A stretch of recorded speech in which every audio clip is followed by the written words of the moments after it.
반갑습니다. 안녕하십니까. 예, 예. 드디어 국회에서 이렇게 아이고, 입장을 하게 그렇습니다. 됐습니다. 축하드립니다. 감사합니다. 예. 예. 그 원외에서 예. 한 12년간 예. 그죠? 정치 활동을 해왔는데 국회 들어오니까 어떻습니까? 글쎄요.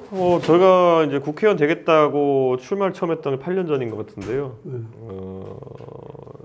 두 번 이제 쉰 거죠, 사실상. 두 텀을 쉬고 이제 세 번째 텀에 이제 등장하게 된 건데, 어떻게 국회의원이 되느냐 되게 중요한데, 예. 제가 만약에 2016년에 처음 도전했을 때 됐다 그러면은 박근혜 퀴즈로 해서 아마 이미 정치 그만하고 있을 수도 있어요. 탄핵 이후에. 근데 어쩌다 보니 다른 경로로 또 어쩜 박근혜 퀴즈라는 핸디캡을 안고 또 이렇게 정치 활동 해오다가 또 윤석열 정부 가서 나름 고생하고 이렇게 한 게 정치하는 입장에서는 나쁜 스토리는 아니었다고 생각합니다. 그런데 어쨌든 국회는 그때도 그렇고 지금도 여야 간의 대치 상황이 국민이 국회를 걱정하는 게 예. 계속 지속되고 있거든요. 이게 대해서는 어떻게 보십니까? 제가 앞에 이제 국회의원 296명인가 이렇게 네 분 빼고 다 왔는데 여기에 되면은 과연 이 사진을 놓고 대한민국 일반적인 국민들한테 아는 사람 5명 찍어봐라 그러면 5명 찍는 분이 몇 명 나올까? 국회 위상이 약간 그런 거거든요. 그러니까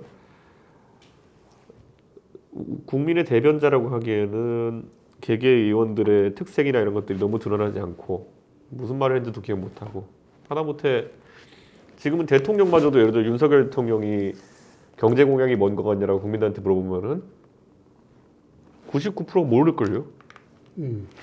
저도 윤석열 대통령 경제 공약이 뭔지 한마디로 풀어서 할 자신이 없어요. 그러니까 정치가 그냥 아레나처럼 그냥 검투 현장이 된 건 맞는데 어떤 아젠다도 담지 못하고 있다. 그게 문제인 것 같아요. 그렇죠. 어쨌든 여야 간에는 정치적인 그 입장과 노선이 차이로 해서 여야 간에 정정이 있는 거는 그걸 뭐 불가피하고 또 그렇게 해야 되는 건데 네. 어떤 아젠다를 가지고서 서로 경쟁을 하고 네. 토론을 하고 해야 되는데 그게 없는 게 오히려 문제다.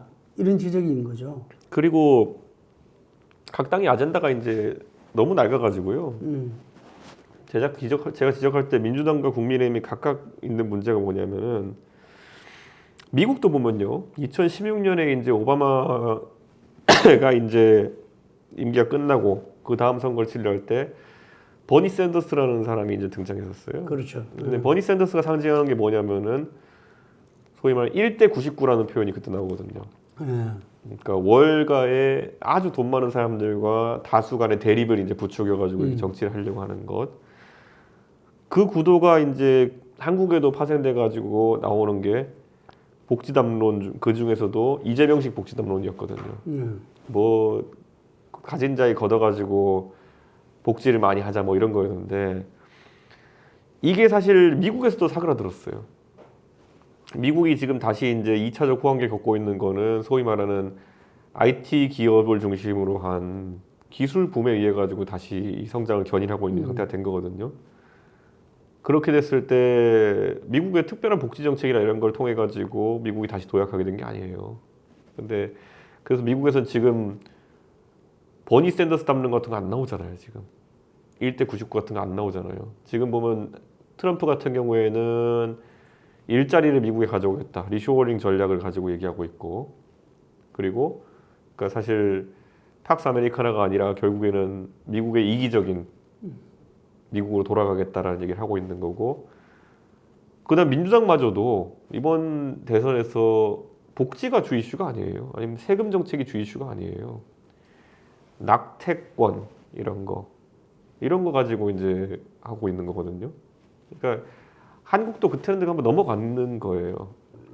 미국이 그렇듯이 이제 넘어가는 상황 중에서 우리가 정치를 하고 있는 거거든요.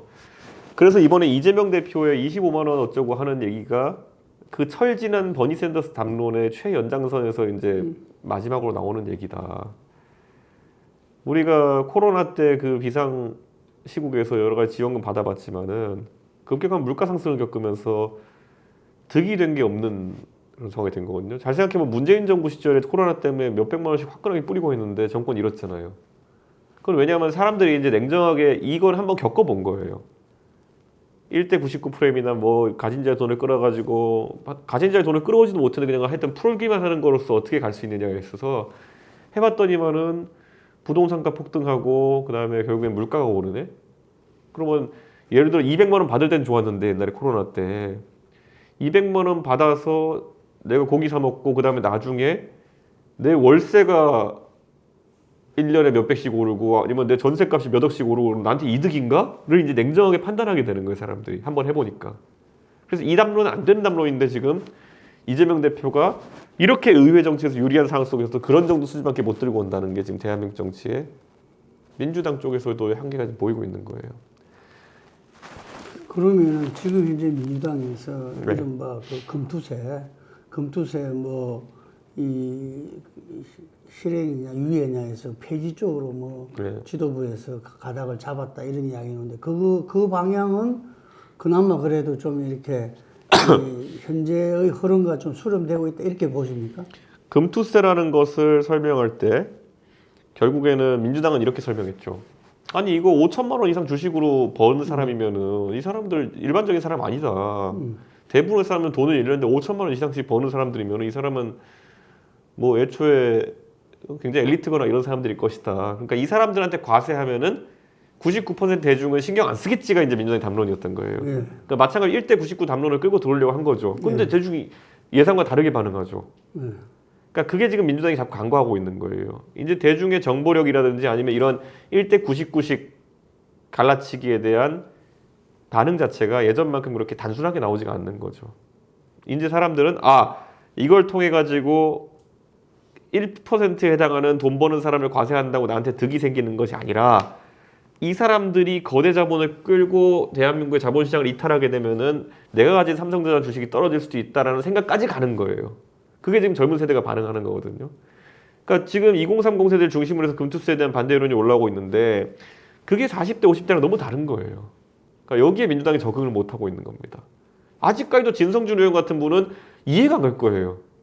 아니 5천만 원 이상 버는 사람들이면은 1대 99에서 1이고 99가 적으로 삼아야 되는데 왜 이런 식의 반응이 나오지? 그런 걸 이제 해야 되는 거고 제가 이제 민주당 쪽에 대해서 얘기 드렸는데 국민의힘 쪽은 그 외에도 보면 더 구조적인 한계가 많이 발생하고 있어요. 가장 대표적인 게 이제 세대포 이론 얘기하면 사람들이 단순히 그냥 이게 세대포 이론이 간단한 걸 생각하지만요. 보수 정당이 예를 들어 보수 진영의 최고 엘리트 풀이 된다고 생각했을 때요. 아주 지금 심각한 문제가 생기고 있는 점이 원래 19대 국회 정도까지의 그러니까 한 7, 8년 전까지의 보수 정당의 인재 풀이라는 건 무엇이냐? 그러면은 50년대 후반생 아니면 60년 초반생들까지 어떤 사람들이 정치에 진입했냐? 보면은 지역 명문고를 졸업한 상경한 사람들이 보통 정치에 진입했어요. 영남을 중심으로 해가지고. 그러니까 예를 들어서 대구 사람이면은 경북고등학교를 졸업해가지고 어디에 올라와가지고 관료를 지내고 뭐 장차관 한다면 내려가가지고 고향에서 봉사하겠다. 실제로 고등학교 위에 거기 살아본 적 없지만은 그런 사람들이 보통 대구에 가서 국회의원을 하는 상황이 됐던 거예요. 부산도 경남도, 부산고 경남고, 마산고등학교 다 그렇게 그런 사람들이 올라와가지고 다시 내려가서 정치하던 게 그게 2010년대까지의 정치였던 거죠. 그럼 이게 뭐냐? 자, 경북고 출신이 대구에 돌아가거나 부산고 출신이 부산에 돌아가고 이렇게 했을 때는 그 지역에 돌아가면 실제로 질서가 잡힙니다. 예를 들어 경북고 출신이 다시 내려 국회의원 하면은 그 지역의 언론 원로도 그 지역의 지방 공무원들도 법조계도 전부 다 그 경북고 출신의 사람들이 장악하면 서로 그 지역 엘리트층을 견고하게 꾸릴 수 있는 그런 환경이 되는 거예요. 근데 그 다음에 이제 이제 20대 국회쯤, 20대 국회쯤부터 뭐가 깨지기 시작하면은 소위 말하는 그 지방 명문고가 드디어 이제 뺑뺑이 세대가 들어가는 겁니다. 그렇기 때문에 그 엘리트성이 사라지고 있어요 지금. 그렇기 때문에 지역에서 그럼 어떻게 되냐? 지방의원 출신들이 이제 계속 이제 지역 엘리트 올라오는 겁니다. 근데 지방의원 출신들이 보수 지금 PK는 거의 다 지방의원 출신이에요. 부산이 특히 그렇고. 그러니까 지방의원 출신들이 많이 등장하게 되면은 문제가 뭐냐 되면은 그분들은 거꾸로 지금까지 지방의원 열심히 살아오신 건 맞지만은 거기까지 되기까지는 그 지역 당협위원장인 국회의원과의 관계 속에서 철저하게 의릴 수밖에 없는 관계 정치를 해온 분들인 거예요. 지금 그게 지금 국민의 구조적인 문제가 된 거고, 이게 그러면은 지역에선 그렇게 되고요. 정당의 최상위 엘리트층을 누가 그러면은 선점하게 되냐 봤을 때, 원래 그래도 지방 명문고 출신들이 정당 엘리트하고 있을 때는 뭐가 있냐면요, 그래도 소셜 믹스가 됩니다. 저희 집만 놓고 본다 하더라도 저희 아버지가 경북고등학교 시험 본 마지막 세대인데, 저희 아버지, 저희 할아버지 뭐 세무서 뭐 6급 공무원 하도 퇴직하신 집에 그냥 공무원집 아들과 유수호 판사 아들인 유승민 의원이 같이 공부하고 친구가 돼가지고 이렇게 지낼 수 있다는 거는 소셜 믹스가 되는 거거든요. 그러니까 대구의 중산층과 대구의 아주 초상위 엘리트와 대구의 못 사는 집 아이들도 모여가지고 경북고 동문이라고 엮여가지고 그 지역의 엘리트층이 된 건데, 문제는 이번에 이제 지금 드러나는 국민의힘 현재 지도부의 문제는 뭐냐면은, 그 다음에 그러면은 엘리트층이 누구냐면 서울의 강남을 중심으로 한 8학군이에요. 그러니까 지금 70년대생들의 엘리트층은 어떻게 형성되냐면은 서울에서 강남 서초 지역에 사는, 그러니까 8학군 지역에 사는 사람들이 경제적 계급과 학벌과 그리고 인맥과 나중에 그리고 자기 취업해가지고 그 직업상의 카르텔까지 다 소유한 그런 세대가 탄생하기 시작한 거예요. 그리고 이 8학군은 고등학교 동문도 소셜 믹스가 안 돼요. 다 8학군은 다 비슷한 환경에서 이렇게 한 사람들이기 때문에. 그래서 지금 윤석열 정부가 꾸려놓은 상위층이 보면은 결국에는 그 8학군 중심의 엘리트층이 지금 이제 가는 거. 윤석열 대통령이 중용한다는 그 젊은 검사들 다 어디 출신입니까? 서초 강남 출신들 아닙니까? 한동훈 대표로 이제 상징되죠. 상징되죠. 한동훈 대표가 그럼 이번에 공천한 사람들 보십시오. 네. 그냥 한마디 표현 다 때깔이 좋잖아요. 네. 이게 지금 그러니까 지금까지 보수 정당의 지역 엘리트층과는 완전히 다른 그 사람들이 당을 이끌게 된 겁니다. 영남의 지역 명문고 엘리트에서 8학군 엘리트로 바뀐 겁니다. 근데 8학군 엘리트는 굉장히 확장성이 좁습니다. 좁다. 예. 예를 들어 경제적 계급에 있어가 저도 제가 어릴 때 살면서 90년대쯤에 제가 그러니까 완전 어릴 때 한 7, 8살 때 이럴 때도 보면은 뉴스에 8학군이 보도되는 거는 보통 굉장히 부정적인 의미로 등장했던 거예요. 예. 뭐 배금주의 아니면 또 뭐 끼리끼리 엘리트주의 뭐 가끔가다 거기에 섞여가지고 뭐 유학파주 오렌지족 이런 단어 이게 이제 지적받았던 그런 건데, 그러니까 이게 되게 신기한 현상이 발생된 게 뭐냐면은 한동훈 대표 체제 이후에 70년대생들이 대거 국민의힘 지도부에 포진되면서 이들이 젊어진 것 같지만은 확장성이 없는 거예요. 왜냐? 강남 엘리트는 적이 많을 수밖에 없어요. 이 사람들이 시험 보는 영역에서 아니면은 또 어떻게 사업의 영역에서는 계속 사회 엘리트가 될 거예요. 이 사람들 똑똑해가지고 다 사시 봐가지고 다 지금 법조하니까 법조에서는 이 사람들이 주류가 될 수 있어요. 그런데 정치라는 대중을 상대한 영역에서는 한계성이 보이기 시작하는 겁니다. 그 다음 단계가 뭐냐면 원래 제가 이제 80년대생이고 제가 2000년대 초에 이제 고등학교, 대학교를 다니는 사람들 같은 경우에는 저희는 그거랑 좀 달라요. 저희는 특목고 세대라는 거죠. 특목고 세대는 좀 다를 수밖에 없는 게 특목고는 제가 서울과학고등학교인데 저희가 그때 특목고 입시제도가 어땠냐면은 내신으로 뽑았습니다. 그러니까 전체 학생 수분의 몇 등 했느냐 학교에서 중학교 때. 그러면은 제가 했던 거는 제가 목동에서 중학교 다녔는데 720명 중에 제가 2등을 했습니다. 그래서 이제 과학고로 이제 가게 된 건데 강남은 250명이 학교 정원이고 이래가지고 내신으로 못 갔어요. 그래서 어떻게 되냐면 서울 과학고만 하더라도 학생 수가 많은 노원과 목동에서 많이 가고요. 그 다음에 강남에 있는 친구는 그 당시 경시대로 갔습니다. 그래서 이게 섞여 있어요. 그래서 지금도 어제도 제가 제 과학고 친구 결혼식 갔다 왔지만은 과학고 친구들은 말 그대로 서울 전역에서 하다못해 서울에서도 전역에서 오기 때문에 뭐 제일 친한 친구는 금천구 출신이고 또 뭐 노원 출신 애들도 있고 다 이렇게 했기 때문에 그 정도의 경제적 계급 믹스는 돼요. 그러다 보니까 특목고는 약간 느낌이 달라요. 그리고 이건 시험 봐서 가는 거기 때문에 경제적 계급론과는 약간 무관한 거죠. 그런데 국민의힘을 보면은 처음에 그 지역 명문고 세대 다음에 제가 당대표 되면서 특목고 세대로 넘어갔던 거예요. 그러니까 특목고 세대 입장에서는 자신들의 그 살아온 철학에 맞춰가지고 제가 처음에 뭐 했습니까? 당의 대변인 되려 그러면은 토론 배틀 하자. 시험 봐서 능력주의로 올라가자라고 할 수밖에 없는 게 이 시대 엘리트층은 거기에 되게 있어서 신분 상승을 했던 세대거든요. 그런데 이게 이제 다시 돌아가가지고 제가 그만두고 난 다음에 한동훈 체제로 가면서 여긴 이제 동질성만 강화되는 거죠. 저는 이게 국민의힘 입장에서는 굉장히 고민이 될 거다. 이게 왜 생각해 보세요. 제가 국민의힘 당대표 하던 시절에는 제 나이대에서 국민의힘 표의 확장이 확실히 있었습니다. 예. 그때 2030에서 표가 쭉 올라가는 게 너무 가시적으로 보였기 때문에 보수가 그래도 어느 정도 부활할 기반 만들었던 거거든요. 그런데 조금 한동훈 대표의 주력 세대가 한동훈 대표를 제일 싫어합니다. 그걸 빨리 한동훈 대표 체제의 한계성을 파악해야 되는 거거든요. 같은 세대에게도 파락구는 삐딱한 시선을 볼 수밖에 없는 그런 존재인 거거든요. 저희 아랫세대가 볼 땐 제가 초등학생일 때 봤을 때 파락구 뉴스에 나오는 거는 부정적인 얘기. 예. 하다못해 같이 TV 보던 그 당시에 30대였을 저희 아버지도 부정적으로 묘사했을걸요.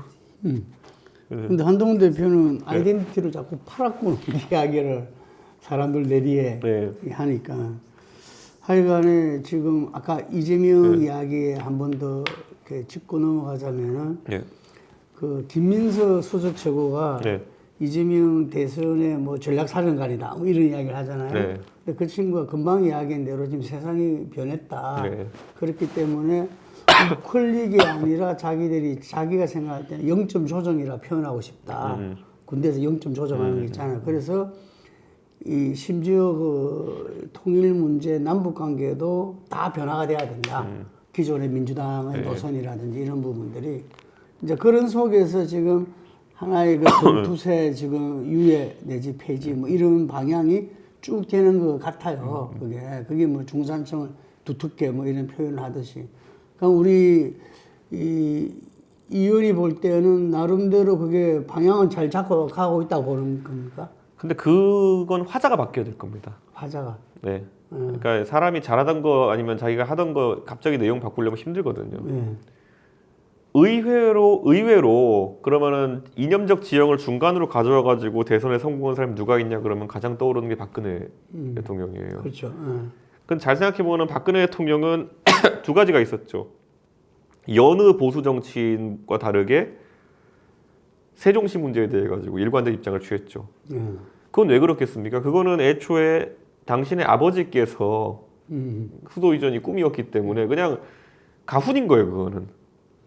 그리고 박근혜 대통령이 복지국가에 대한 담론을 펼쳤을 때 이질적이지 않았던 건 뭐냐면은 먹고 사는 문제를 해결한다는 게 그냥 박씨 가문의 그냥 그거 고령 박씨 가문의 그냥 가훈이었던 거예요, 그것도. 그렇죠. 네.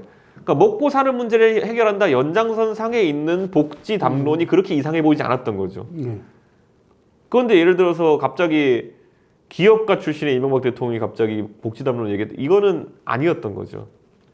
자, 이재명이라는 사람은 우리가 기억하는 이재명의 행정가로서의 이미지라고 하는 거는 불교부 단체인 성남시에서 그러니까 세수가 판교에서 너무 많이 들어와가지고 추가로 교부금을 받지 않아도 지하철을 운영할 수 있는 이런 단체가 전국에 4-5개밖에 없습니다. 불교부 단체가. 거기서 남는 돈을 어디에 쓸까 있어가지고 자기가 생생된 거거든요. 그거를 다른 사람 같으면은 무슨 뭐 건물진 데 쓰고 뭐한테 쓰는데 이 사람은 무상 뭐 산후조리원 이런 거 해가지고 그것 때문에 아, 저 사람은 돈을 허투루 안 쓰고 그래도 복지를 잘 쓴다 이미지가 생겼던 거거든요. 이거 하던 사람이 갑자기 어디까지 우클릭할 수 있느냐에 대해 가지고는 저는 한계성이 있을 거다. 저는 이렇게 봅니다. 참 지난 대선 때만 해도 얼마나 좀 웃겼습니까? 지난 대선만 해도 보면 이재명 대표라면 상징되는 게 뭐 기축통화국이 된다, 뭐 마을에 돈이 들어온 건 없지만은 뭐 한 바퀴 돌면은 모두가 행복해진다, 뭐 이런 말도 안 되는 경제학을 조금이라도 아는 사람 말이 안 되는 소리 막 했던 거거든요. 그러니까 저는 김민석 의원이 그런 전략을 세우는 거 오르나 보통 그런 거에는 화자의 교체가 수반되어야 된다. 네. 화자 이재명은 그 부분들이 맞지 않다. 그들이 그동안 해왔던 그 부분은 윤석열 대통령이 수사 이후에 다른 거 얘기할 때마다 얼마나 웃깁니까? 네, 약간 그런 느낌이거든요. 그러니까 윤석열 대통령이야말로 보시면은 아무 그 철학적인 준비가 안 됐기 때문에 이상한 소리 막 하고 있는 거예요. 예를 들어 제가 이번에 의료 파동을 보면 제일 황당한 게 뭐냐면요. 윤석열 대통령이 하겠다고 한 거, 간호법, 뭐 공공의료 확대, 그 다음에 의사 정원 확대, 이거 보면요, 이거 민주당의 수건 사업이에요. 그러니까 민주당의 수건 사업을 아무 생각 없이 보수당 출신의 대통령 사람이 덜렁한 다음에 민주당이 먹어야 될 욕을 같이 그러니까 혼자 다 뒤집어 쓰고 있는 꼴이거든요. 그러니까 이거는 그러니까 그 정도로 그게 그 진영의 덩어리를 벗어나는 게 쉽지 않다는 겁니다. 그러니까 윤석열 대통령 입장 자기 딴은 개혁이라고 20년째 민주당이 주장하는 거예요. 간호법, 의대 증원 뭐 이런 거 덜렁했다가 지금 우군 하나 없는 상태로 전락한 거잖아요. 지금 만약 이재명 대표가 그렇게 간다? 이상한 위치에 놓이될 겁니다. 전 쉽지 않을 거라고 봅니다. 영준 조정 부분이. 네. 예. 그 개혁신당이 김건희 특검법에 대해서 찬성 입장으로 서류했어요. 저희는 원래 찬성이었어요? 네, 저희는 한 번도 반대한 적 없습니다. 예. 근데 지금 이번 국감이 김건희 국감이 될 거다 이런 이야기들이 많습니다. 그게 이 공천 개입 부분에 김영선, 명태균 막 이런 사람들이 언론에 등장하는데 본래 언론에 많이 나오지만 어쨌든 이 건에서도 우리 이준석 의원이 굉장히 많이 나오고 있어요. 이게 그래서 조금요 국민들한테 가닥을 좀 잡아주시죠. 그러니까 이런 거죠. 그 공천 개입이냐 아니냐를 판단하는 데 있어가지고 여러 가지 기준이 필요하거든요. 공천을 하거나 공천을 관리하는 위치에 올라가면요. 무수히 많은 소리와 무수히 많은 청탁이 들어옵니다. 그거를 어떻게 응대하느냐는 뭐 저는 경험이 많으니까 보지만은 뭐 칼같이 자르는 것도 하나의 방법입니다. 그런데 또 원래 알고 지내는 사람이면은 안 돼 돌아가 이렇게 할 수는 없는 상황도 생깁니다. 그렇기 때문에 실제 공천 개입이 이루어지냐 아니냐는 첫째는 그 다음에 말이 아니라 어떤 행동들이 있었냐를 봐야 되는 거고요. 그리고 두 번째로는 이게 사실 절박한 상황에 놓인 사람은 아무거나 던집니다. 그러면 그게 실제로 어떤 내용들이 나왔냐를 내용을 살펴야 되는데 김영선 의원과 명태균 사장 측에서는 여러 가지 얘기를 하고 했지만은 사실 우선 공천 떨어진 사람 또는 떨어질 위기에 있는 사람이 하는 말은 80~90%는 좀 흘려 듣습니다. 그래서 그런 상황이었던 거고 당연히 개혁신당 입장에서는 뭐 비례를 달라 이런 얘기를 들어도 저희는 당연히 그거는 협상을 할 이유도 없는 것이었고 그러니까 이 건에 있어가지고는 이렇게 보면 될 것 같아요. 그 김영선, 명태균이 두 사람과 원래 뭐 국민의힘 쪽에서 있던 사람들이니까 당연히 저뿐만 아니라 많은 정치인의 친분이 있고 그리고 거기에 대해서 뭐 폭로를 할 건이 있다라고 하니까 들어본 것이고 그런데 거기에 대한 어떤 조건부로 뭘 하자는 것은 거절한 것이고 그런 상황 정도인데 문제는 민주당이 이제 바늘허리에 실며 쓴다고 너무 이 건을 가지고 김건희 여사에 대한 공천 개입으로 엮으려고 하니까 제 입장에서는 이거 제가 뭐 민주당 대리전 해줄 이유 있겠습니까? 왜냐면 제가 텔레그램을 본 사람인데 제가 봤을 때 이거 가지고는 문제 삼기 어렵다고 제가 판단했는데 그러니까 굉장히 이상한 그 공방이었던 거죠 이거는. 지금 실제로 그 텔레그램 문자를 본 사람은 저랑 명태균 씨밖에 없는데 오히려 저한테 왜 공천 개입이라고 확단하지 않느냐라고 하는 거는 이상한 상황이었죠. 근데 그 텔레그램이 김건희 사 명태균 씨한테 보낸 겁니까? 예, 그렇습니다. 예. 그러니까 이번에 그러니까 JTBC 기자가 그 텔레그램을 실제 열람하고 그거를 정리해가지고 뉴스 보도한 거를 봐도 나오지만은 명태균, 그러니까 처음에 애초에 말을 건 게 명태균 씨 쪽입니다. 그러니까 이 공천 개입이라는 것이 예를 들어서 처음에 민주당이 그렸던 밑그림은 김건희 여사가 누군가에게 공천을 주기 위해 가지고 가만히 있는 김영선 의원을 어디로 옮기게 한 다음에 그 반대급부로 뭔가 협상을 해서 공천 개입을 했다라는 건데 이 앞에 게 아무것도 없어요. 그러니까 그러니까 누구든지 가설은 세우고 밑그림을 그릴 수 있는데 이 앞에 뒷받침하는 내용이 없는 상황 속에서 그걸 지금 이제 제가 본 내용은 없는데 그거를 빨리 증언해라 뭐 이런 식으로 압박하는 게 왜 그런지는 알겠지만 그거 황당한 거죠 그냥. 원래 정치하다 보면 가설은 많이 씁니다. 근데 그걸 뒷받침할 자료가 없으면 뭐 안 되는 거죠. 그건. 그럼 우리 의원이 볼 때는 이 건에 대해서 딴 걸 몰라도 이 건에 대해서 김건희 여사의 공천 개입이라고 그거 할 만한 건 없다. 오히려 알고 지내던 명태균 여사가 시작을 한 거고 명태균 씨가. 근데 저는 그거는 확단을 안 하는 게 그마저도 저는 지금 공개하는 주체가 명태균 씨잖아요. 그러면 명태균 씨가 예를 들어 이만큼인데 이만큼 공개할 수도 있는 겁니다. 그러니까 제가 그래서 뭐라고 했냐면 저는 공천 개입이다 아니다 이전에 완결성이 떨어진다는 표현을 제가 썼던 거잖아요. 요건 내가 아는 내용도 나한테 공개된 내용 가지고 난 판단할 수 없다. 근데 이거를 그 제가 민주당이 너무 이걸 쉽게 생각하는 것 같아요. 그러니까 민주당이 지금 만약에 윤석열 대통령에 대한 탄핵이나 아니면 이런 공세를 생각한다면요. 너무 쉽게 생각하면 오히려 면역주사 놓는 겁니다. 이번에 민주당은 이걸로 인해서 김건희 여사에 대해서 면역주사를 놔버린 거예요. 이미 김건희 여사에 대한 국민적인 인식과 반응은 굉장히 부정적이기 때문에 김건희 여사가 지금 입고 있는 옷은 이미 더럽혀졌어요. 흙탕물이 다 튀긴 거죠. 근데 여기에 흙탕물이 조금 더 튀긴다 해가지고 큰 변화가 생기지 않습니다. 결정적인 뭔가 더 오물이 묻어야지만이 이제 티가 나는 것인데 이런 식으로 자꾸 그러니까 미리 무슨 코팅해주는 상황이 돼버리면은 나중에 뭔가 나와도 변화가 안 생깁니다. 예전에 박근혜 대통령이 한 번에 이제 탄핵에 이르게 된 것은 우리 국민들이 박근혜 대통령은 자식도 없고 하기 때문에 전혀 그런 부정부패와는 무관한 사람일 거다라는 그런 확신이 있는 상황 속에서 뭐 박근혜 대통령이 정치는 좀 못했어도 뭐 부패는 연루되지 않았겠지 이랬는데 갑자기 최순실이랑 사인이랑 무슨 막 몇백억을 무슨 뭐 기업체에서 뭐 재단에 돈을 받고 이런 식으로 나가니까 실망한 거거든요. 지금은 김건희 여사가 웬만한 부정적인 보도가 나와도 지금보다 이미지가 나빠지기는 쉽지 않습니다. 이미 바닥이에요. 그러니까 여기서 결정적인 하려면 이제는 불법 행위를 구체적으로 묘사하거나 이런 게 돼야지만 이제 그 다음 단계로 가는 건데 자꾸 이러면 면역 주사만 놔주는 겁니다. 근데 그 뭐 이 과정에서 명태균 씨라는 사람이 이렇게 부상을 했는데 뭐 이 윤석열이나 김건희 여사랑 뭐 오래전부터 친분이 있는 걸로 그 묘사가 되면서 뭐 치킨 파동도 자기가 기획한 거다 하고 뭐 하여간 이런 게 있는 거예요. 우리 그 여의도 언저리에 가면 이런 거 많잖아요. 예를 들어 조언을 하는 많은 사람들이 있습니다. 그렇죠. 예를 들어 지금도 보면은 한동훈 대표에게 뭐 해라, 윤석열 대통령은 뭐 해라. 지금 무수히 많은 사람들이 조언하고 있을 겁니다. 그리고 상당수의 내용 겹칠 겁니다. 예를 들어 김건희 여사에 대한 조언 해봤자 뻔하죠. 사과해라 정도 하고 있겠죠. 근데 만약에 나중에 김건희 여사가 사과한다 칩시오. 사과한다. 그러면은 그때 그 말했던 모든 사람이 나가가지고 내가 사과를 시켰더니 했더라 이렇게 하는 거죠. 그게 여의도 소위 말하는 컨설턴트 무슨 이런 사람들의 가장 많이 나오는.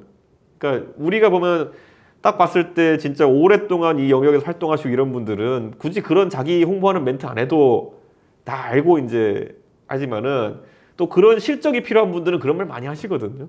그러니까 그때 치맥 회동하는 것도 그거 저희 그 당대표실 비서실에 있는 부장 하나랑 그 차장 하나가 그 사전 답사하고 기획해가 저한테 이런 장소가 좋겠다 보고해가지고 저희가 간 건데 그때 아마 명태균 사장도 아마 저나 윤석열 대통령한테 두 분 만나시죠라는 얘기 한 적은 있겠죠. 근데 그것 때문에 만난 거냐는 또 별개의 문제죠. 그러니까 이게 대부분의 일이 아마 이렇게 될 것인 게 지금 보면은 뭐 예를 들어 이런 거예요. 그 지금 명태균 그 사장 입장에서는 본인이 그냥 아무것도 아닌 사람같이 취급되는 것이 제일 싫을 거예요. 그게 이제 자기가 이제 어쩌면 주변에 본인도 이제 주변에 얘기한 게 많을 거 아닙니까? 근데 그게 현실에서 약간 다르게 보도되거나 이러면 굉장히 스트레스 받을 테니까 아니다, 나 역할 많이 했다 이렇게 얘기해야 되는 그런 상황 속에 있는 거죠. 그런 것 같아요. 지금 이인수 의원한테는 현 정국에서 제가 제일 궁금한 거는 윤핵 갈등이 심화되고 있잖아요. 네. 그래서 지난번에 그 빈손 만찬이다, 이번에 어제 뭐 패싱이다, 뭐 이런 말이 나오는데 박정화 비서실장 말에 하면은 말려 죽일란다, 고사작전 뭐 이렇게 이제 언론에 나오겠지만 당 대표로서 한번 찍혀봤잖아요, 이게. 그랬을 때 본인과 윤석열 관계하고 또 한동훈과 윤석열 관계는 다르잖아요, 이게. 근데 왜 이런다고 보십니까?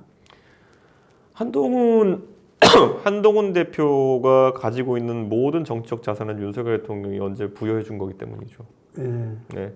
법무부 장관 시켜준 것도 윤석열. 옛날에 특검 때 데리고 다니면서 같이 실적 쌓고 이름이 알려지게 해준 것도 윤석열. 지금 비대위원장 만들어준 것도 윤석열. 이제 당대표도 사실 그 연장선상에 있는 거거든요. 그러니까 제 입장에서 봤을 때는 한동훈 대표가 아무리 뭐 차별화, 자기 딴은 차별한다서 차별화는 저렇게 둘이 싸웠다가 차별화가 아니에요. 어떤 결정적인 코스 속에서 자신의 정치적 자산을 걸고 배팅을 했다든지 손해를 감수하면서까지 내가 밀어붙였다든지 이런 게 있어야 되는 거거든요. 근데 지금 둘이 그냥 자존심 대결하는 거지 뭐가 공익적인 목적이 있나요, 거기에? 그러면 거꾸로 보면은 아니 이렇게 얘기해야 되잖아요. 예를 들어 이건 제가 전에 들은 거지만은 한동훈 대표랑 윤석열 대통령이 서로 아는 게 많아가지고 서로 죽이진 못하고 서로 상호 확증 파괴 상태에 있다 뭐 이런 건데 아니 그게 애초에 흘러나온다는 것 자체가 둘이 서로를 어떻게 보는지 아는 거예요. 서로 믿진 않는데 내가 터뜨리면 쟤도 죽어 뭐 이런 거 있잖아요. 이런 거 보통 적대적 공생관계라 그러죠. 그러니까 북한이 핵을 가지려는 이유가 뭐겠어요? 그냥 나도 핵을 가지고 있고 너는 죽어 이런 거 협박하려고 하고 있는 거잖아요. 저 관계가 어떻게 정상적인 관계일 수가 있겠냐는 거죠. 또 한편으로 제가 그러면 저는 제가 당대표를 했는데 제가 만약에 윤석열 대통령이 저 쫓아내겠다 난리치고 했을 때 제가 어디 뭐 당에 비밀 하나 까가지고 이렇게 폭탄 던지려면 못 던졌겠어요, 그거는. 근데 그거는 정치가 아니니까 안 했던 거죠. 윤석열 대통령이 뭐 어디 무슨 그 엄한 사람한테 전화해가지고 녹취당해가지고 그런 것들이 있다고 하는데 저는 뭐 그런 거 없겠습니까? 이상한 소리 한 거? 그럼 제가 그런 걸 언질도 안 하잖아요, 지금 보면은. 그런 건 왜냐면 그렇게 하는 것 자체는 옳은 정치가 아니니까. 근데 지금 양쪽은 상호 확증 파괴라고 그냥 보통 표현하는 것처럼 빗장 걸린 상태인 거죠. 아무것도 안 되는 것처럼. 제가 알기로는 우리 이 대표와 윤석열 관계는 처음 입당 때 조기 입당 그때도 뭐 그걸 건의했던 사람은 숱하게 많은데 어쨌든 그 입당할 때 본인이 그때 제주도 가가지고 없었다. 그게 단 진실 게임부터 시작해가지고 그때 제가 보기에는 그 윤석열 대통령의 기질상 이거 봐라 이러면서 그때부터 꼽혀됐다는 얘기를 들었거든요. 그러니까 이게 보면은 그 이번에 명태균 씨가 본인이 배석했다고 하는 그 자리가 원래 입당 일자를 확정하기 위한 자리였어요. 그래서 그때 그 자리에서 윤석열 그 당시 전 총장이 뭐 며칠 날 입당하겠다고 얘기했어요. 그래서 저는 거기에 맞게 준비를 하는 거였는데 중간에 입당 일자가 보도가 돼요. 그래서 윤석열 총장이 갑자기 불가치화를 했다는 겁니다. 왜 이준석 대표는 우리랑 약속한 날짜 언론에 흘리냐? 그럼 제가 그랬어요. 아니 우리야말로 당이야말로 깜짝 이벤트를 위해 가지고 우리는 이거 보안 유지하고 있고 솔직히 나 빼고 아무도 몰랐는데 왜 우리한테 그거를 유출시켰다 지목하냐? 그래서 제가 그때 얘기한 게 뭐냐면은 그 자리에 배석했던 사람들 잘 챙겨봐라. 저는 김건희 여사 염두에 두고 얘기한 거거든요. 당신 와이프가 그 얘기 들었다. 근데 그거를 왜 우리가 유출했다 생각하냐. 그리고 당신이 장제원이나 이런 사람한테 얘기한 거 아니냐. 근데 그런 것부터가 윤석열 대통령의 정치적 자질 또는 정치에 대한 경험이라고 하는 것도 아닌데 그냥 기본적으로 남 탓이 일상화돼 있어요. 그래가지고 그때 저랑 김기현 대표가 광양에 출장 갔을 때거든요. 그건 예고된 일정에 광양에 출장 간 사이에 덜렁 그냥 당대표랑 원내대표 없는 사이에 입당해버린 거거든요. 그러니까 그런 걸 나중에 이제 변명하면서 주변에 뭐라고 하는지 모르겠지만은 저는 그런 수준 낮은 정치가 본인의 의지든 아니면 누가 이간질을 그렇게 이간 당해도 바보고요. 그거 그렇게밖에 처리 못하는 거는 정치력의 한계인 거죠. 네. 그러니까 그게 저는 제가 그리고 윤석열 대통령 이상하다고 계속 얘기했잖아요. 저는 3년째. 근데 네. 그 본인이 볼 때 한동훈 대표는 이런 식으로 하면 정치인으로서 제대로 해나갈 수 있는 게 하나도 없는데 왜 이런다고 봐요?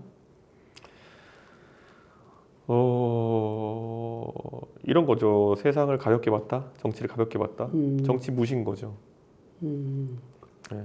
저는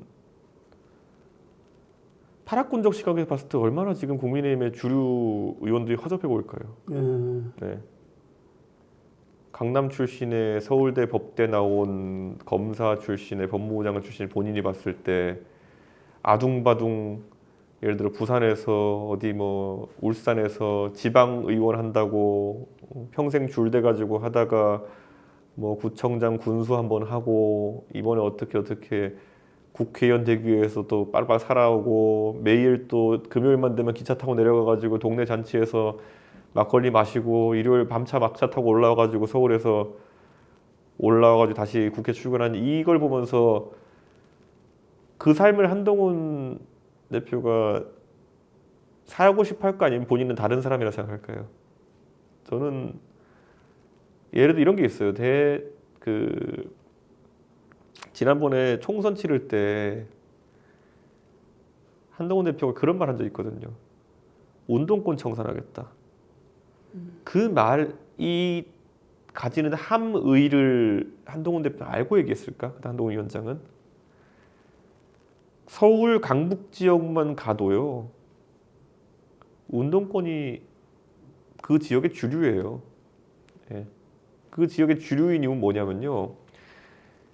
90년대 초에 운동권들이 할 게 없어서 이제 나중에 취업이 안 되니까 학원 강사했다라고 하는 건 우리가 많이 듣지만은 90년대 초에 지방선거가 생기면서 대거 운동권들이 지방의원으로 정치를 시작한 겁니다. 그거의 대표적인 분들 중에 하나가 외람되지만 지금 국회의장까지 되신 우원식 의장님이고요. 그러니까 그들이 뭐 첫 번째 붙은 사람도 있고 첫 번째 떨어지고 두 번째 된 사람도 있고 하지만은 학원 강사보다 더 활발하게 진출한 게 지방의원이에요.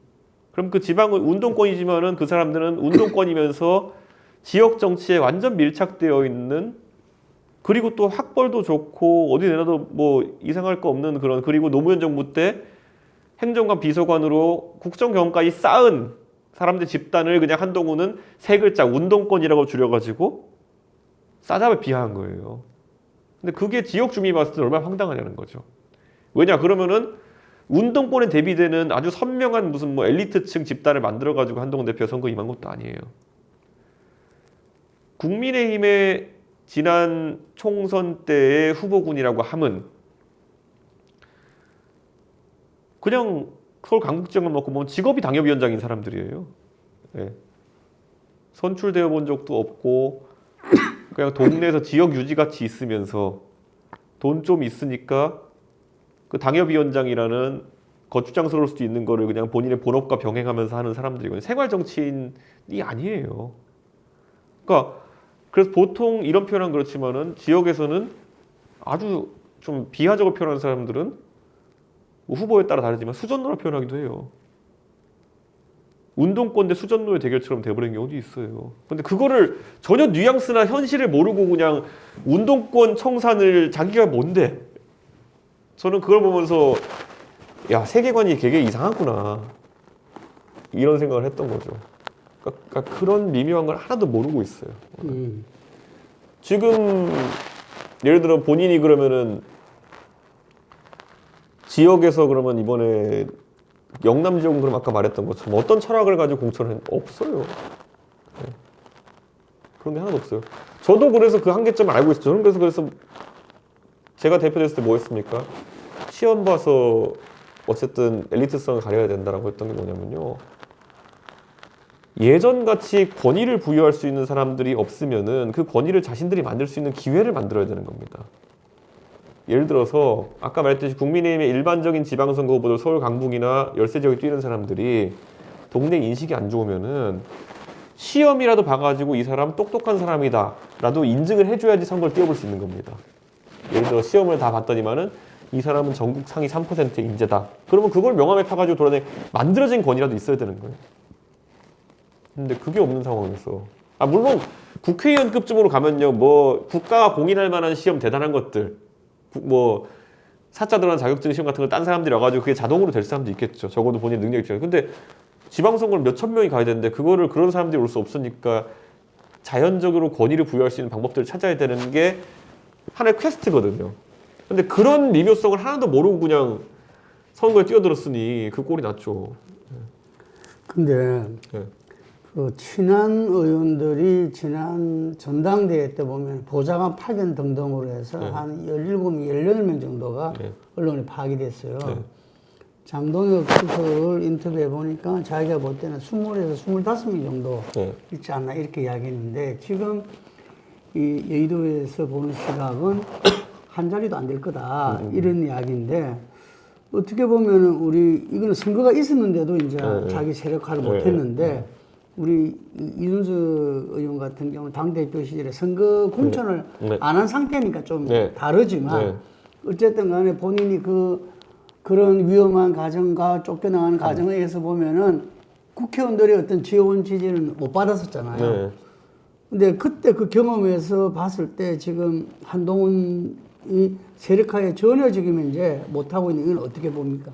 그래서 요즘 반농담조로 웃긴 얘기 들어드리자면은 국민의힘을 포함한 보수 진영 최대 개표가 이준석계라는 얘기도 있어요. 그러니까 저희 개혁신당의 의원 셋이잖아요. 거기다 국민의힘에서 저랑 친한 의원들이 꽤 있잖아요. 근데 그게 많을까 한동훈이 많을까는 생각이 이게 좀 저도 그걸 어떤 기자회견에서 듣고 웃었는데 예를 들어 오세훈 시장님은 이번에 자기 최측근이 몇 명 있었지만은 국회 진입을 못했거든요. 그러니까 뭐 저랑 오세훈 의원님이랑 뭐 저희 개혁신당 다 친하고 하지만은 그래가지고 오세훈계 이름 쓰라고 몇 명일까? 냉정하게 쓰기 쉽지 않거든요. 네, 그렇네요. 자 그러면 원희룡계 이름 쓰라면 몇 명일까? 그거는 이제 친윤계가 연결되겠죠. 그렇죠. 그러니까 자기 혼자만 냉정하게 그러니까 근데 친윤계는 왕당파잖아요. 그러니까 왕당파를 원래 어느 때나 개파했을 때 왕당파 빼놓고 지금 의외로 저는 가만히 있었는데 국민의힘이랑 범보수권 최대 개파가 어딜까가 저는 약간 궁금해지거든요. 그러니까 그런 시대가 된 거죠. 그러니까 예전에는 소위 총재를 중심으로 해가지고 강력한 개파적 입지를 구축한 사람이 있었다면은 지금 국민의힘 의원들은 대부분 왕당파라는 거죠. 네, 이기는 팀 우리 팀. 그냥 왕당파 같은 느낌으로 정치하는 분들이 많다 보니까 그렇게 된 거고 실제 한동훈 대표가 지금 뭐 사무총장 쓰는 서범수 의원은 뭡니까? 서범수는 제 비서실장이었어요. 그러니까 지금 그러니까 이게 그 소위 말하는 개파적 관점이나 이렇게 카운팅 해가지고 하는 관점에서는 앞으로 좀 모호해지는 거죠. 뭐 그 세력을 측정하기가. 그리고 이제 이런 게 있거든요. 제가 뭐 저는 발언을 다 공개적으로 하니까 언론에 찾아보면 제가 한동훈 대표 비대위원장 등등에서 이런 말 했거든요. 아무리 봐도 황교안 대표 다운그레이드 버전인데 그렇지 않을까 이렇게 이제 지금 실제로 모든 게 그렇게 되고 있거든요. 대선 지지율보도 황교안 대표보다 안 나와 그 당시에. 거기다가 뭐 황교안 대표는 그때 뭐 1위권에도 황교안 대표 뭐 25, 26 이랬죠 그때 그냥 일반적인 조사하면은. 근데 지금 뭐 한동훈 대표 뭐 19 이렇게까 17가 된 이거는 그냥 약간 유정회 같이 이거는 그냥 보수당 1등 하면 그냥 얹히는 표가 있거든요. 그거 감안해서 10몇 치면 이건 없는 거랑 마찬가지거든요. 솔직히 말하면은. 이게 좀 저는 그래서 이미 대중적으로 평가 끝났다 보거든요. 한동훈 대표. 근데 그거를 아까 봤듯이 이제 정치를 우리가 가십성으로 보는 게 아니라 진짜 구조적인 거로 보는 사람들이라면요. 정치는 그 구조적 분석을 저는 잘해야 된다 보는 게 이런 게 있어요. 저한테 동탄 선거를 어떻게 이겼냐라 물어보시는 분들이 가장 이제 보면은 간과하는 게 뭐냐면요. 개혁신당의 지지율이 3이냐 4냐 5냐는 큰 의미가 없는 거예요. 나중에 선거가 펼쳐졌을 때 최대 어디까지 찍을 수 있느냐가 사람이 가장 중요한 거거든요. 그런 측면에서 이재명은 지금 높아 보이지만 그게 딱 거기까지인 거고 한동훈 대표도 그럼 지금 어디까지가 최대치냐를 측정해 봤을 때 한동훈 대표 동탄 선거 나왔으면 이겼을까 졌을 거라고 봅니다. 그게 이제 사실 스펙트럼이 어디까지 펼쳐질 수 있냐라는 거거든요. 물론 제가 선거 치렀을 때 뭐 공룡 후보에 대한 여러 가지 스캔들도 있었고 뭐 여러 가지 있었겠지만은 공룡 후보를 싫어하는 거가 별개로 저를 찍는 건 다른 문제거든요. 네, 저를 찍을 수 있는 건 다른 문제거든요. 그러니까 저는 이런 지점들을 봤는데 오세훈 시장은 굉장히 넓은 편입니다. 오세훈을 찍겠다는 사람이 지금 적어 보일 수 있어도 절대 안 찍겠다는 거의 없어요. 오세훈을. 그게 오세훈 시장의 최대 강점이거든요. 그러니까 저는 그런 것들. 근데 지금 한동훈 대표는 본인이 강구하고 있는 게 뭐냐면은 아까 유정의 지지율 같이 그냥 기본 원칙 지지율이 있어 자기가 1등하는 것처럼 보이는 거지. 어쨌든 윤석열의 파생 정치인이거든요. 이거는 윤석열이랑 같이 가는 겁니다. 이거는. 예. 차별화는요. 이명박과 박근혜가 서로 주고받은 게 없기 때문에 가능한 거예요. 근데 유승민 대표만 하더라도 배신자 프레임 걸었던 게 뭐냐면 유승민 대표가 그 당시에 가졌던 것 중에 박근혜가 줬다고 생각하는 것이 있으면은 대중이 이걸 그렇게 받아들이는 겁니다. 그러니까 그게 이제 예를 들어 제가 윤석열 대통령한테 싫은 소리 아무리 한다고 해서 저한테 배신자 담론 걸리나요? 안 걸리잖아요. 제가 당한 게 더 많은데. 한동훈 대표가 지금 아무리 본인이 뭐 니랑 내랑 밥을 먹네 많이 싸워도요. 저 한동훈 대표가 가진 자산 전부 다 윤석열 대통령이 만들어준 겁니다. 자기 정치를 할 가능성은 없을까요? 그러니까 우선 아이템이 없고요. 아이템이 없다. 타겟이 없습니다. 아까 제가 말했듯이 본인이 지금 파락군으로서 자기 세대를 공격할 가능성은 전무하거든요. 예. 아마 지금 70년대생들이 자라면서 굉장히 집에서도 부정적으로 묘사되고 했을 것이 청담동 압구정동에 사는 돈 많은 집 엘리트들에 대한 그거였을 텐데 쉽지 않습니다. 그거는. 근데 당대표 나오면서 최상병 제3자 특검을 말했는데 그걸 갖다가 당대표 되고 나서 제대로 추진을 못했어요. 저는 안 한 거죠. 저는 그때 이거는 저는 당선된 직후에 한동훈 대표가 만약 할 생각이 있었으면요. 들어놓았어야죠. 들어가지고 최상병 특검 바로 우리가 처리하겠다 바로 내버리면요. 1. 국민의힘 의원들한테 선택지를 강요하는 겁니다. 야, 이 죽어가는 대통령이랑 함께 할래 아니면 나랑 같이 할래? 그 고민을 하게 만들어요. 시험지를 줘야죠. 예, 중간고사를 봐야죠. 그런데 자기가 혼자 주판 두드리고 있던 겁니다. 야, 뭐 10명 안 될 것 같은데 이거 어떡하지? 이러면서 자기 이러면은 누가 미쳤다고 그러니까 어떻게 보면은 당내에서 대통령을 수사하자는 거나 마찬가지인데 선택을 줘야죠, 그거는. 네. 그 사람들 그 당시 시점에서 봤을 때 예를 들어 전당대회 합 끝난 시점에서는 사람들은 고민하죠. 그 대통령도 나락가면 안 되지만은 이거 갓 뽑아놓은 차기 대권 주자라고 하는 당 대표가 나락가도 안 되는데 지금 와서 물어보면 고민 안 하죠. 어차피 한동훈 잘 될 것 같지도 않은데 뭐 굳이 도와줘야 돼? 이렇게 되겠지 지금 가면은. 그러니까 실기한 거고 완전히 그냥 나락간 거죠. 예, 한 번의 기회라고 봤는데. 네. 하여간 뭐 지금 김건희 특검법도 뭐 지금 본회의 온 거 예를 들면 뭐 그냥 찬성 없다. 네. 예, 이렇게 이야기하잖아요. 그래서 기회가 없는 것 같은데. 저는 그래서 한동훈 대표가 이제는 진짜 기회가 없다는 생각을 저도 하고요. 본인은 모를 거예요. 네. 지금 이게 계속 접점을 늘리면 된다고 하지만은 제가 정치한 사람 중에 보면은 저는 정치에 있어서 약간 오래 했다보다는 재능론을 믿어요, 저는. 그러니까 어떤 대권 주자는 정치 데뷔할 때는 지지가 50%였다가 지금은 그냥 약방의 감초처럼만 계속 등장하지. 정치적 스킬이 전혀 성장 안 하는 사람도 있거든요. 근데 그거는 애초에 그냥 정치 쪽에 재능이 없기 때문 아닐까요? 그냥 그거는. 예. 엄청난 인지도를 가지고도 정치적으로 방력을 못 보여주면은 그건 그런 건데. 그러니까 뒤집어 보면 오히려 윤석열이라는 사람은 국가를 통치하기 위해서는 능력이 좀 부족했겠지만 적어도 선거 때까지는 그래도 때로는 투박한 모습 이런 걸 해가지고 어쨌든 그 기간을 버텨낸 거거든요. 뭐 혼자 어퍼컷 하고 다니고 뭐 이러면서 했던 거거든요.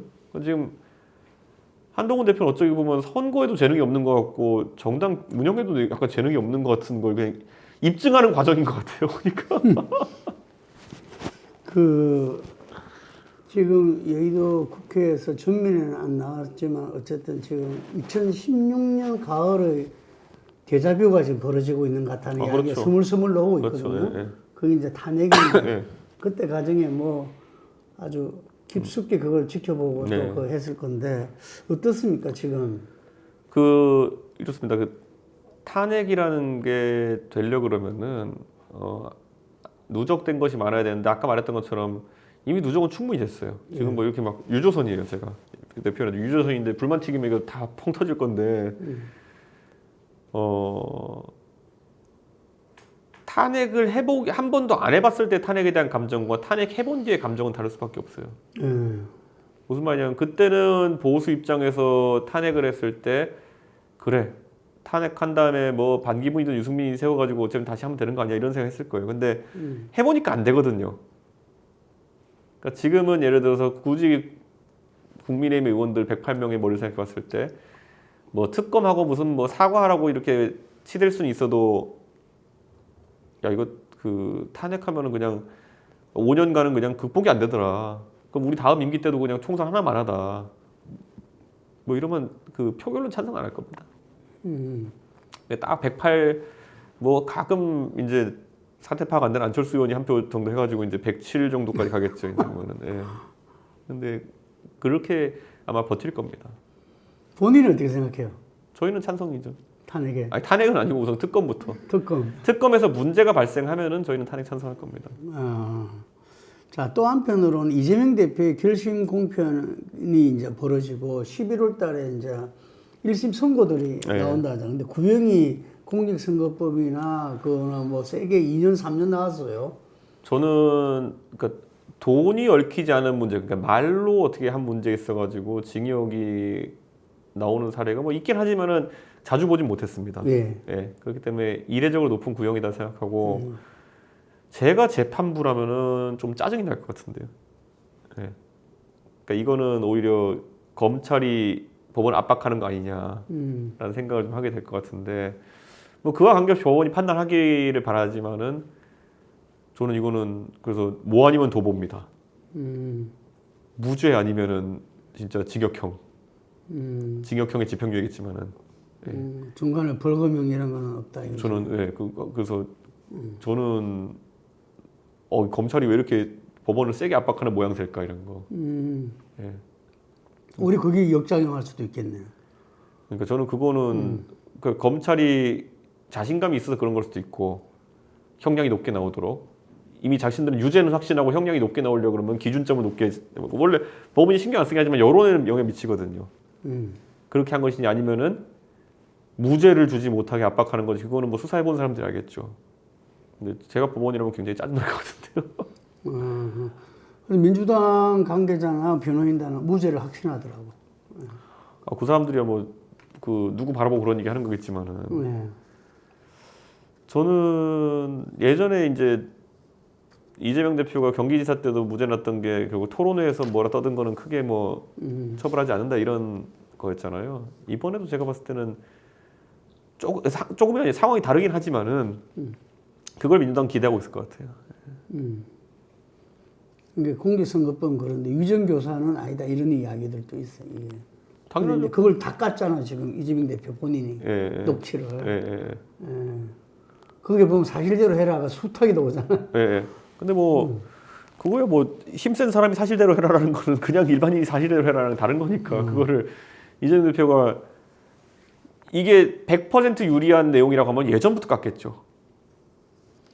그 이전에 계엄 설 나오고 이러저러한 부분들이 그 국힘 쪽이나 이쪽에서 볼 때는 혹시라도 이재명의 어떤 1심 유죄 판결이 나왔을 때를 대비해서 깔아놓는 거다 이런 비판을 많이 했거든요.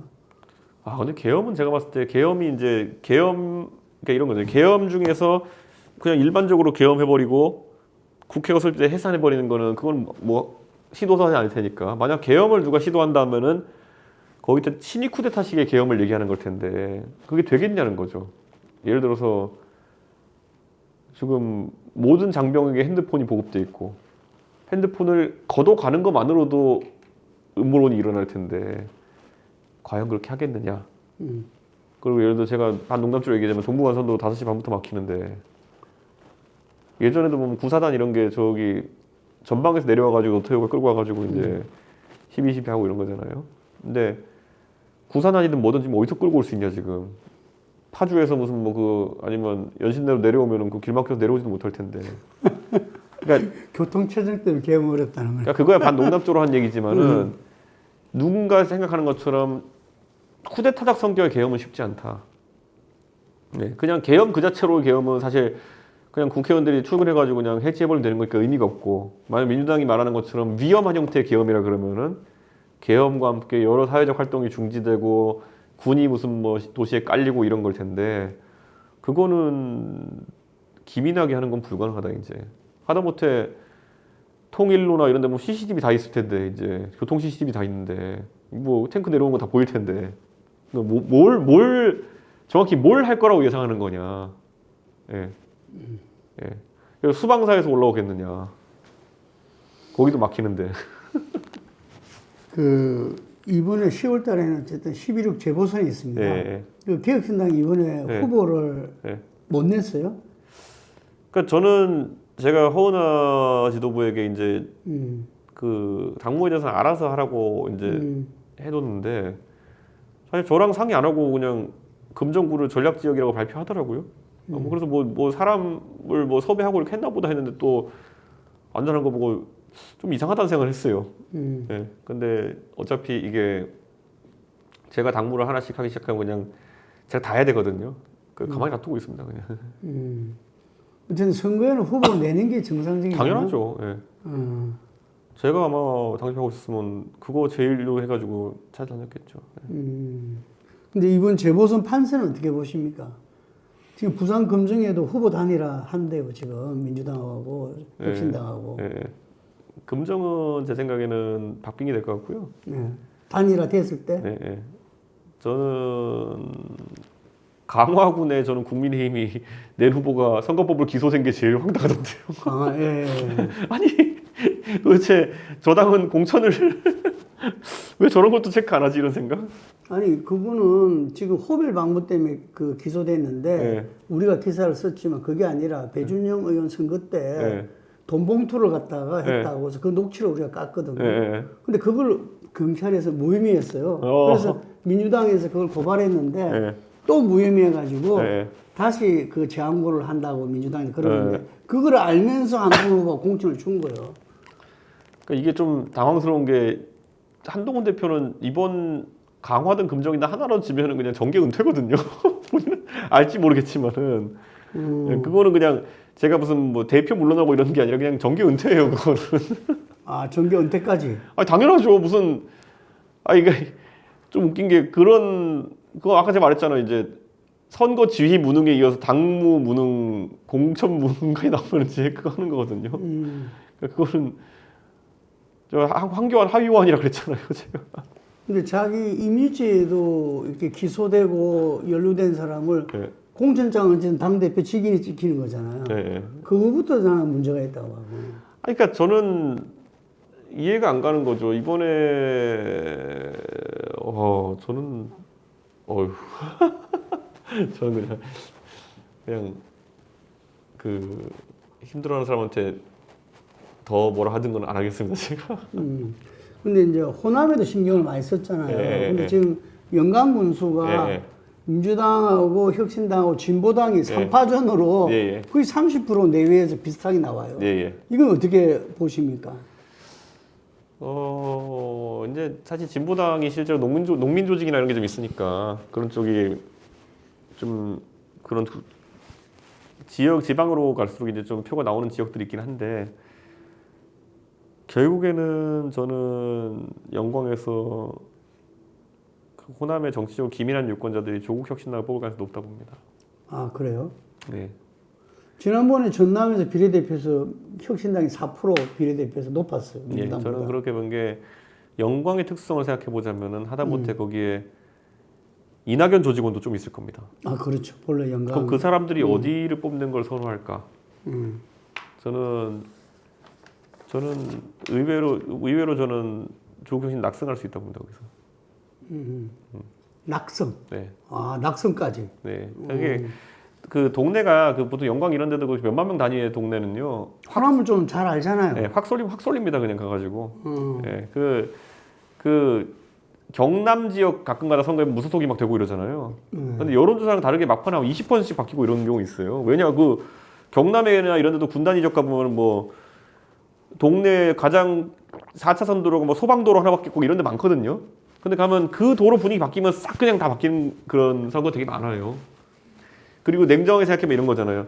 투표도 투표소 가까운 곳에 있는 사람들이 하기 쉬운데 딱 그 읍내라고 하는 지역에 있는 사람들이 싹 바뀌어가지고 점심 먹고 투표하러 가면 그게 싹 바뀌는 겁니다. 나머지 뭐 산에 가서 마을에 10명 살고 이런 투표 잘 안 하세요. 그러니까 그 10명짜리 마을엔 투표소가 없어가지고 어디 한 30분 이동해가지고 그럼 딱 읍내가 결정하는 선거가 되게 많습니다. 그 군단위 선거는 읍내 분위기에 싹 넘어가면은 다 넘어가는 거거든요. 그 호남 이야기를 좀 듣고 있습니까, 영광? 듣는 것도 있는데 저는 지금 상황에서는 그런 분위기가 형성될 거라고 봅니다.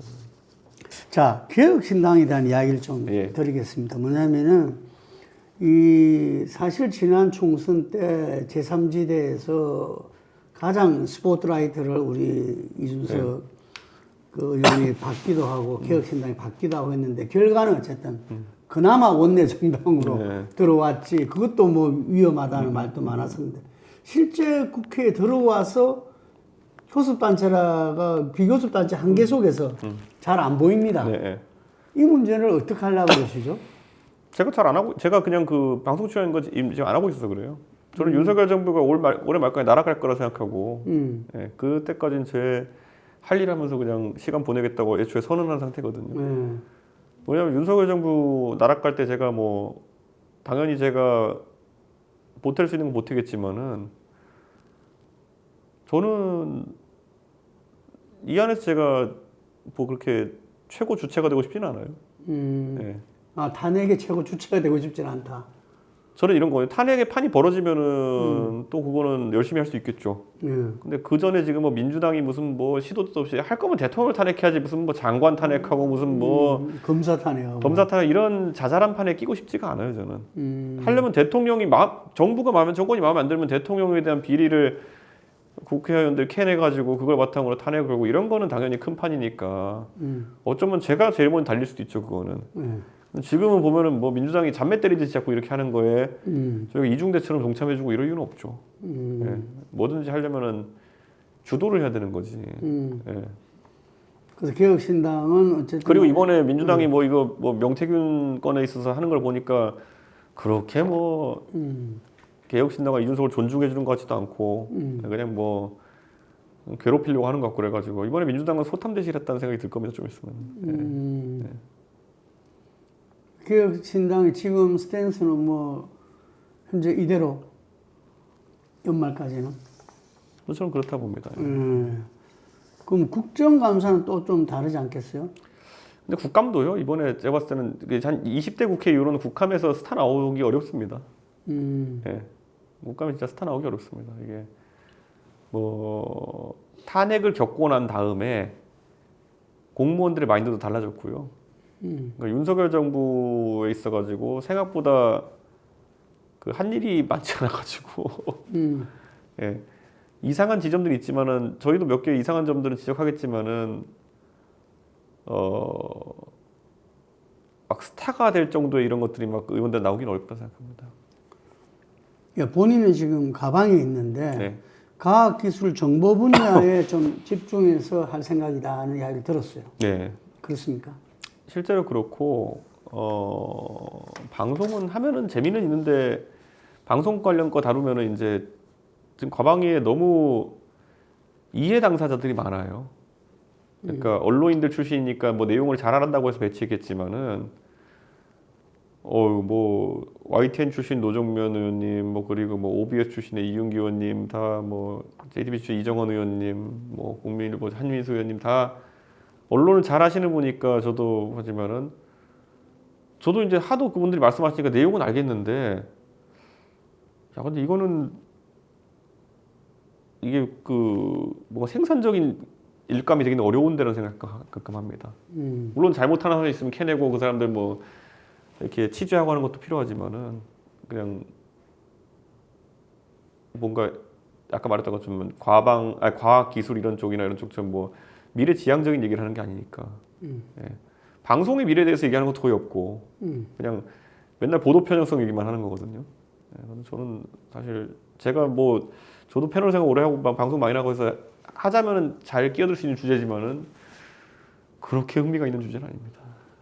AI에 대해서는 관심이 높습니까? 관심보다도 지금 제가 그나마 그 안에서는 뭐 이 조국 혁신당 이혜민 의원이나 아니면 저 앞에 황정화 의원님 정도랑 같이 그나마 내용을 좀 알고 얘기하는 사람들 중에 하나겠죠. 그런데 그 셋이 하면 뭐 하나? 20명 중에 3명이 이거 떠들봤자 뭐 하나요? 그러니까 조금은 그건 아쉽습니다. 우리가 11월 10일 날 네. KAI 국회가 뛴다 네. 포럼 행사예요. 예. 국회에서. 예. 그때 와서 또 멋지게 아이고 축사하네요. 예. 알겠습니다. 자, 요 문제는 네. 지난번에 어느 인터뷰에서 본인이 좀 국제 외교, 국제 정세 이런 부분들은 좀 공부를 제대로 하겠다 네. 이런 이야기를 한 걸 제가 봤는데 현재 그 임종석 전 비서실장이 네. 두 국가론을 이야기를 했어요. 그래서 아직까지 많은 국민들이 저 무슨 소린가 하고 뭐 민주당에서는 그거 뭐 우리하고는 아무 상관없는 이야기다.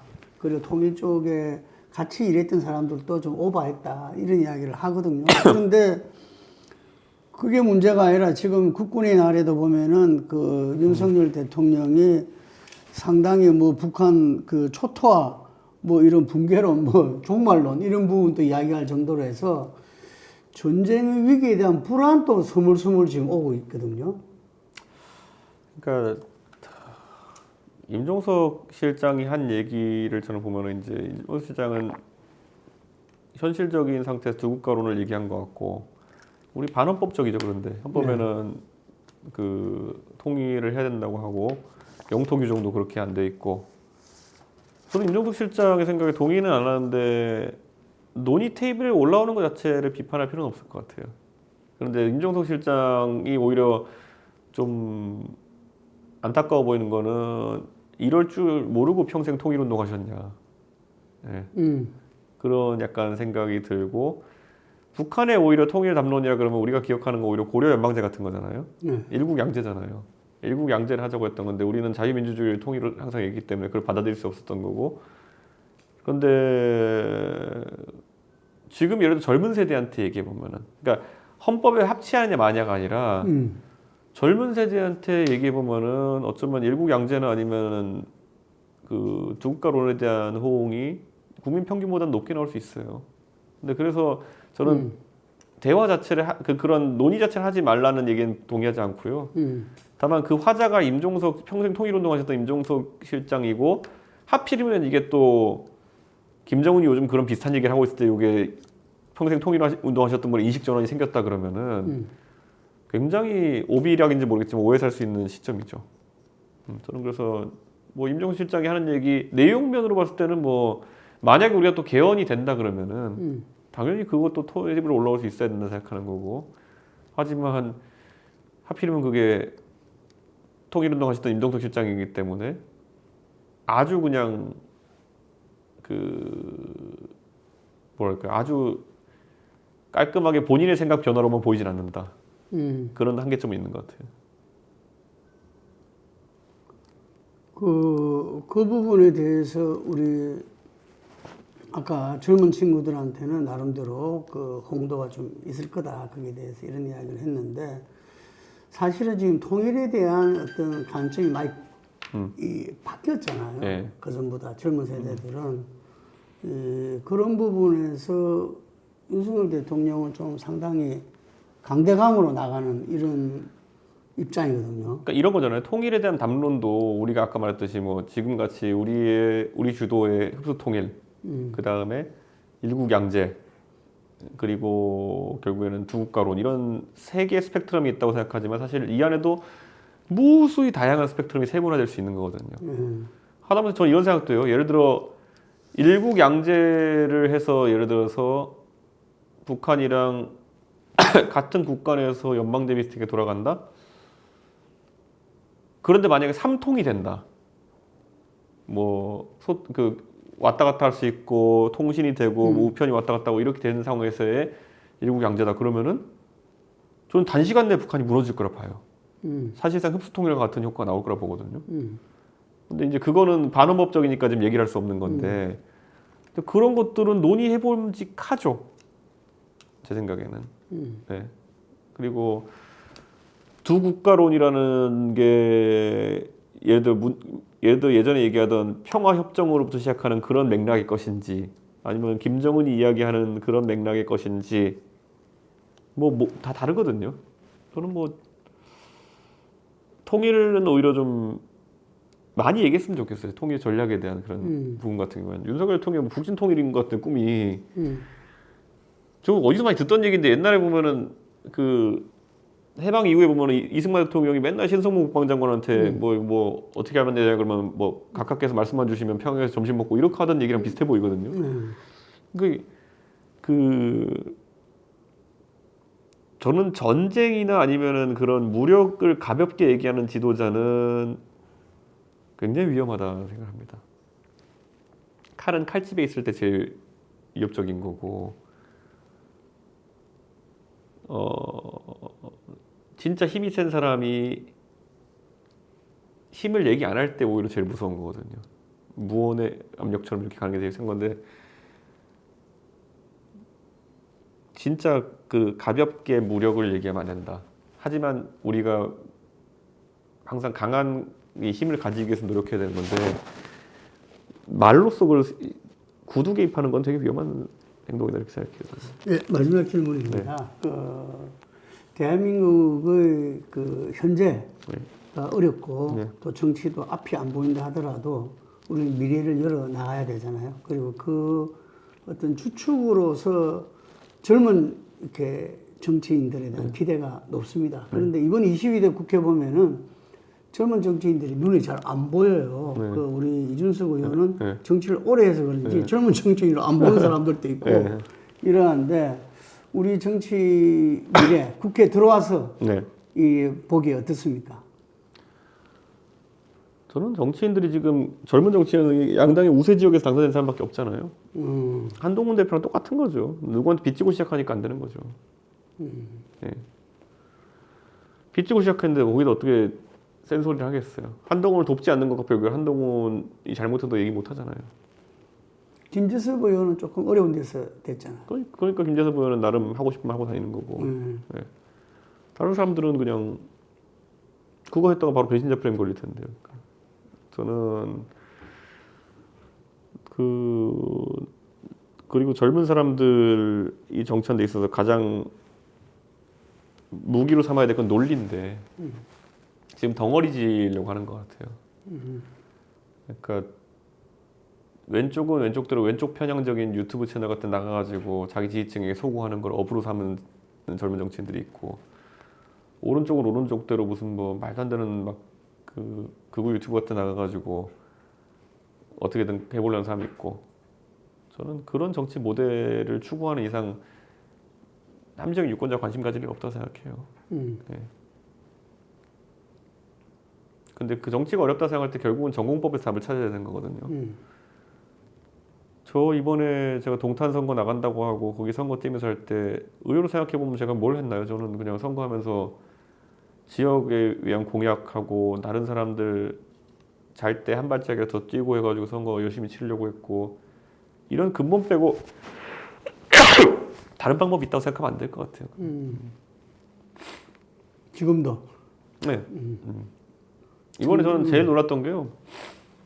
이번에 뭐 김대남 비서관인가 뭐 이런 사람 뭐 나왔을 때 한동훈 대표가 뭐가 그렇게 억울한지 모르겠지만 직무 감찰이란 걸 지시했다는 얘기 듣고 아니, 내가 정당 생활 그렇게 오래 했지만은 당에서 감찰이란 걸 지시한다는 표현을 들어본 적이 없다. 보통 뭐 당무 감사하거나 이런 건 있어도 직무 감찰을 지시한 적 없는데 이건 완전 검찰 용어거든요. 그러니까 이게 한동훈 대표가 무슨 여의도 사투리 안 쓰겠다는 이런 소리 했는데 그냥 서초동 사투리를 그대로 당에 들고 와가지고 하고 있으니까 안 되는 거죠. 그러니까 저는 그런 것만 봐도 소위 젊거나 아니면 신진 정치인이라는 사람들이 좀 더 노력을 해야 된다.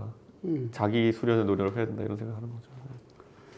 예, 그 지금 많은 국민들이나 젊은 친구들을 해서 이준석 의원에 대해서 네. 기대와 희망을 거는 사람들이 많습니다. 네. 그래서 그분들한테 희망의 뉴스를 이 카메라 보고 하면 되나? 이기 보고 좀 진하게 해주세요. 예. 예, 뭐 다른 건 모르겠지만 적어도 정치하는 데 있어가지고 빚지지 않고 정치하는 것도 중요하고요. 그리고 세상이 우르르 한 방에 몰려갈 때 다른 소리 할 줄 아는 것도 되게 중요합니다. 그리고 결국에는 그 안에서 때로는 뭐 비판받을 일도 있고 때로는 또 공격받을 일도 있고 하겠지만은 지금까지 저 12년 동안 정치하면서 결과적으로 이준석이 옳았다라는 소리 많이 들었습니다. 그래서 앞으로도 그런 정치하기 위해서 노력할 거고요. 여러분께서 많이 지켜봐 주시고 개혁신당과 함께 해주셨으면 합니다. 당원 가입하십시오.